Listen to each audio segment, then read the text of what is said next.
Semua anak Adam buat dosa kecuali Nabi seorang yang tak buat dosa.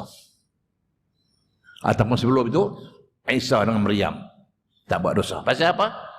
Allah sebut dengan firman-Nya, a'udzubillahi minasyaitonirrajim, inni u'izuha bika wa dzurriyyataha minasyaitonirrajim.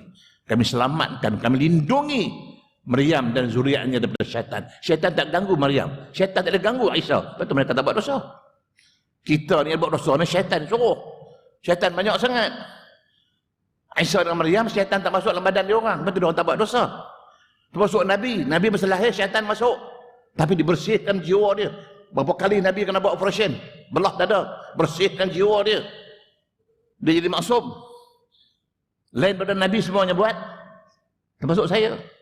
Dan saya lagi banyak dosa tuan-tuan. Semua anak-anak berdosa. Kecuali. Mana ada kecuali.